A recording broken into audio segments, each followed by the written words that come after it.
And you see the guys on edge, like, when's the next round? I think a lot of us kind of miss that adrenaline. You do terrible things, then you have to live with them afterwards.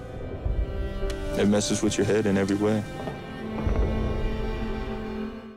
Hi, I'm Zorrianna, and today we welcome to the show Sebastian Junger, documentary filmmaker of the Oscar-nominated Restrepo, here today with Korengal.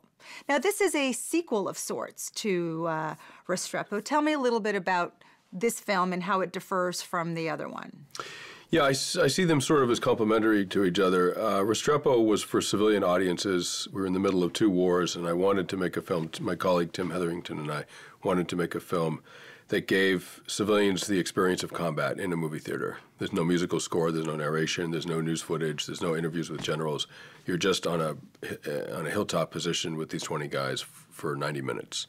Korengal is a little bit different. I wanted to go into the experience of combat and sort of inquire a little bit more deeply about how it affects young men. The guys that I was with came out of a very, very rough deployment in eastern Afghanistan, in the Korengal Valley, quite traumatized, and also afterwards missing it. They wanted to go back, and I was really trying to figure out what it was that they missed about combat. These guys are all coming home, and they're coming home very changed, and if we understand those changes a little bit better, I think it's all going to, it'll all go better for them and for us as they come back. At what point did you realize that you wanted to do a secondary film? Well, Tim and I shot a huge amount of footage in 07, 08, and a very small part of it was used for Restrepo, and there were all these amazing scenes and interviews that we never touched, so we went back into that material. You know, we had the awareness that a lot of stuff got left out, but I didn't start really thinking about actually making a second film until a couple of years ago.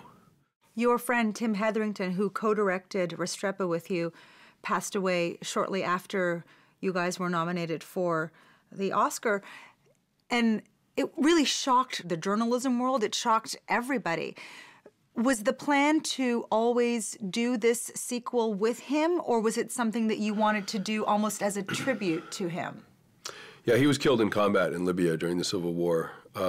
We briefly had the idea before he died of going back to National Geographic and trying to interest them in a three-part television series as a follow-up, but they didn't go for it. Then we dropped the idea. So the idea for a second film, Korengal, came a couple of years after he died, and it wasn't meant as a tribute, really. It really, I mean, some of the movie's his footage, some of it was my footage, but you know, I had already made another film about Tim and his death and his incredible photography right after he died. So that was his tribute. This really is about the soldiers. And so you financed it independently, and what was the reasoning behind that? Well, Tim and I completely financed Restrepo as well. We were several $100,000 in debt, and then National Geographic bought it, and they were the distributor. So in exchange for getting bailed out early financially, what you give up is that the distributor obviously takes most of the money that's made. And I felt that with the incredible sort of base of support among soldiers and veterans that Restrepo generated, that we could actually self-finance the film and self-distribute, and that we would remain completely in control of the entire project financially, creatively, et cetera. And so that's what we're doing. What was the advantage of financing it yourself then? I mean, is it controlled? Do you think an entity would have wanted to change what you guys would have wanted to do? Because, I mean, you're covering war. You guys are the best at what you do at it. How much changes could there be from the outside world?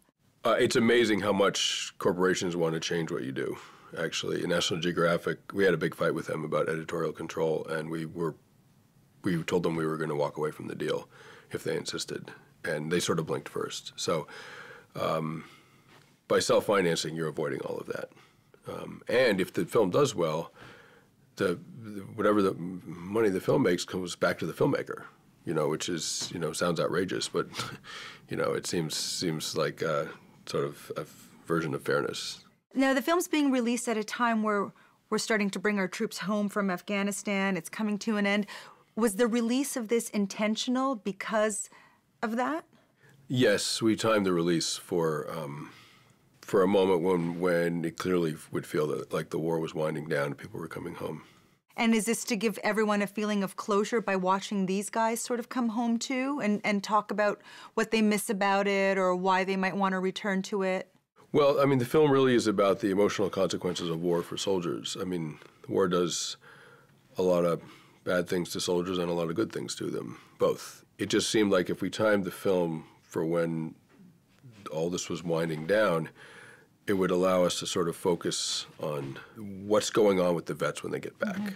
Many of the vets miss the war. They come home and they find that they miss the war, and they're married, they have families, they have jobs, whatever, and they want to be back there. And it's very confusing for them and obviously for their wives.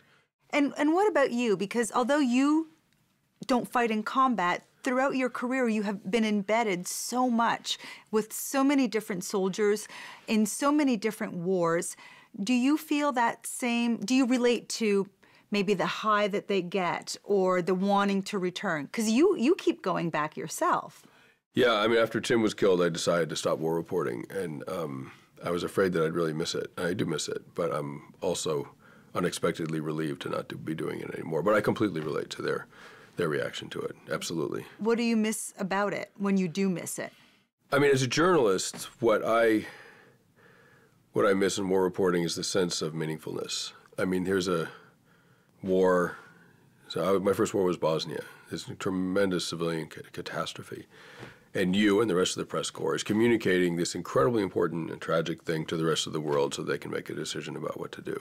And it just feels like you're sort of doing God's work. Like if these wars happened in a vacuum and no one knew, they would go on and on and on. Thank God NATO in 1995, because of the devastating press reports from Bosnia, NATO finally started dropping bombs on people, on Serb positions around Sarajevo, and it brought the war to an end. And the press really felt, I think, responsible for triggering that intervention. And whatever it is, famines, earthquakes, whatever, without the press, we'd all be blind and we wouldn't do anything. So that sense of meaningfulness is sort of intoxicating. You feel, everyone likes to feel useful. And that's how journalists feel useful. And it was a very hard thing to give up. But yet, Tim's death was the impetus for you to do that. And is that because it sort of woke you up that this could happen to you, or was there more than that? No, it wasn't an issue. Tim's death didn't trigger an awareness that I could get killed. I mean, I knew that, obviously. It made me understand what the effect on everyone else would be.